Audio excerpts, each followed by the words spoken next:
Morning, it's Christopher Taylor with Sovereign Harmony up on the hill today. It's Sunday, May 18th here, getting to the late part of May as we speak. Anyway, I'm going to talk about the astrology for the week, May 18th through the 24th. We are leading up to a new moon next week on Memorial Day in America. That's Monday to 26th. And we're going to see how the energies are kind of a preamble for that this week. But before we get into the week too much, we are still in some energies from this past week that we're coming out of. One being that final conjunction between the Sun and Uranus in Taurus. So Uranus entered Taurus in 2018. It made its first conjunction with the Sun in Taurus in the spring of 2019. And so every spring since, when the Sun is in Taurus, it is met up with Uranus. This is the final one. We're in it right now. Sun conjunct Uranus in Taurus. Okay, so this has taught us a lot of lessons over the last 6 years, 7 years or so. Okay, when it comes to changing up our perception of security, safety, and kind of opening us up to taking more risks on that level, okay? And just seeing how things don't have to be a certain way to be okay, to be safe, okay? So we've opened up, the last 6 or 7 years have opened us up to this concept of, maybe I don't need things to be this way for me to feel okay. Maybe there are other options, okay? So it's been a process, an evolution, etc. That ends here today. Mercury next Saturday, so almost a week from today on the 24th, will make its final conjunction to Uranus in Taurus. Similar kind of energy, only now we're getting into the mental level. So we're going to kind of take that experience and program ourselves essentially to this new way of being, okay? But that won't be till the end of the week. What we're also in right now is Mercury in Taurus. Mercury in Taurus, yes, is squaring Mars in Leo. Okay, remember Mars in Leo, it's been part of this retrograde phase for months now. Mars went retrograde in Leo in early December, and it's back in Leo now since the last several weeks when it re-entered Leo. And so there's some intentionality when it comes to Mars and Leo. So when it comes to our action, our motivation, etc., there's been some intention to go back, to review, and to figure out, what really motivates us, how can our confidence increase in what we're doing, etc. And so that's revved up right now. And Mercury and Taurus squaring that is kind of saying, hey, but what about the tried and true, right? Because we haven't, again, it's not till this Saturday that Mercury makes its final conjunction to Uranus and Taurus. So we're kind of in the final pieces of that old mentality that says things have to be this way to be okay, right? And so where we're urged to go with Mars and Leo is kind of triggering a sense of an old mental pattern that is saying, whoa, this is out of order. This is out of order. Are we sure? Are we sure? And so we're being tasked with having the confidence to say yes, yes, and to understand and have compassion for that, mental programming that is on its way out, that wants to prevent us from taking this action in a new way, that really, really allows us to be confident in going forward with it as well. Okay, so that's coming to an end this weekend. So if there is any sense of like doubting ourselves, that's just that mental programming that is on its way out. Okay, because Mars has gone through that whole retrograde back into Cancer, back into Leo. We're sure now when it comes to taking action how we should take action, and so any old mental programming really just needs to come up so we can process it and let it go. Okay. What is also happening this week, the Sun is going to switch from Taurus to Gemini. This happens every year, this time of year. That'll be on Tuesday. Okay, before it does that though, Monday and Tuesday, the Sun will be in the last degree of Taurus, 29 degrees, and it'll be forming a sextile to Saturn in Pisces at 29 degrees. Okay, so Saturn's poised to cross that threshold from Pisces to Aries, that end of the zodiac to the beginning of the zodiac, just like Neptune has done recently, just like both Mercury and Venus, when they went retrograde, they retrograded over that point. And it's been a very strong theme over the last many months. And now Saturn's poised to do that. But right before it does, the Sun is going to say, hey, we're gonna join a little party with you at the 29th degree. Okay, so there is a sense of, with Saturn, at the last degree of Pisces, of graduating essentially from these energies we've been in when it comes to getting real with who we are on a spiritual level. Okay, that's really what Saturn and Pisces has to do with, which has to do with also facing anything that's fake, right? Anything that's untrue.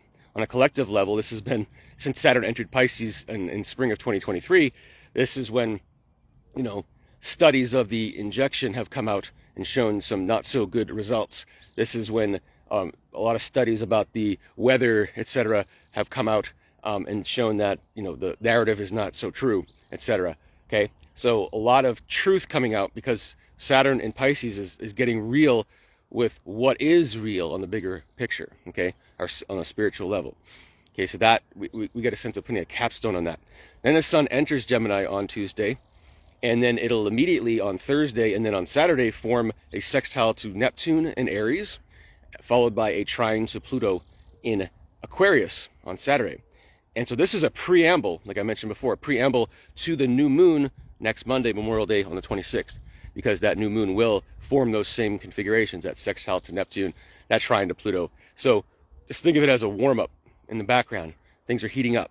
Okay, so we'll talk about the new moon next week. We want to get into it now, but it is warming up this week as we speak. Another thing, big theme this week, and I like this one. Okay, so again, we had our Venus retrograde going from Aries, a fire sign, back into the water sign of Pisces. We had the Mars retrograde in a fire sign of Leo, going back to the water sign of Cancer, both all over these last several months. So that again, Mars was December 6th to February 23rd was that retrograde, and the Venus retrograde was March 1st to April 12th.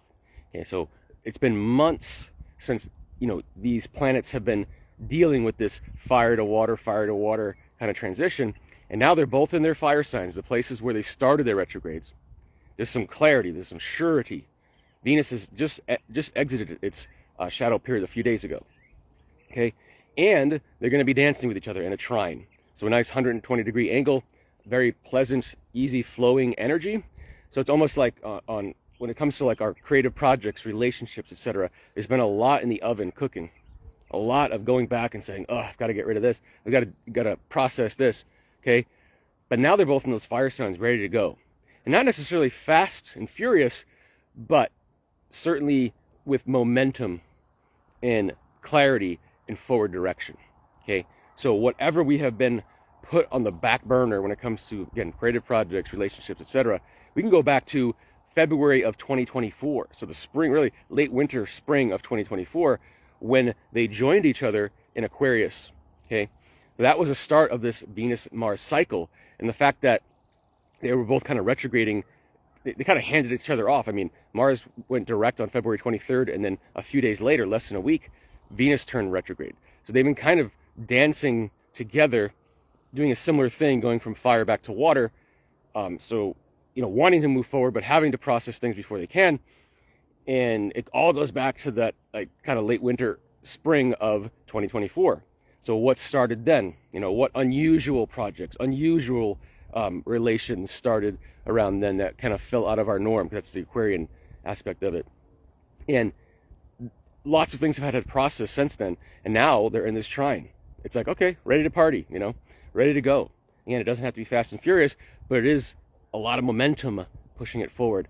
So this is a week leading up to that new moon next week where we can really feel like, wow, this is what I want to create. Wow, this is how I want to relate to others. Okay, this is the kind of relationship I'd like to have, business, personal, or otherwise. Okay, so there's going to be a lot of clarity and a lot of sense of, yes, we're moving forward. And that new moon, that'll kick things going next week. So thanks for joining me. Again, it's Sunday, May 18th here. That's the forecast or the overview of the astrology for the week through the 24th. I'll be back next weekend, which will be Memorial Day weekend in the U.S. Oh, one last thing. So Saturn is going to enter Aries on Saturday, the 24th. Okay, and that will be in Aries until Labor Day weekend. It's kind of interesting that and the American beginning and end of summer are basically Memorial Day weekend, Labor Day weekend, and we have Saturn entering Aries Memorial Day weekend and then backing into Pisces for the last time on Labor Day weekend. So really the entire American summer is going to be Saturn and Aries. And Saturn and Aries, again, the beginning of the zodiac here, this has to do with becoming. That's like the key word for Saturn and Aries. It's becoming. It's getting real with what we were doing in this life at this time. Okay, so all that kind of spiritual review that we've done with Saturn and Pisces and getting clear on what is real, what is not. Now it's time to live that realness. Okay, think of that as a theme. Saturn is going to back into Pisces again Labor Day, and then it'll be there for a few months, and then it's going to meet up again with Neptune in February of 2026, and that is the big kickoff for basically the next step of societal evolution. And that is what I go over in my webinar. If you go on my YouTube channel, Christopher Taylor - Sovereign Harmony, go to the Saturn Neptune webinar. Lots of great information about where we're headed on a societal level, on a bigger scale, and what that means as a whole. But anyway, so now we'll wrap it up. So we'll see you next week, Memorial Day weekend, and enjoy your Sunday here. Enjoy your week. Again, we're revving up. We're preambling for this new moon next week that really is a nice kickoff for what we're talking about with the Saturn-Neptune conjunction coming up next year. So we'll see you again next time. Take care.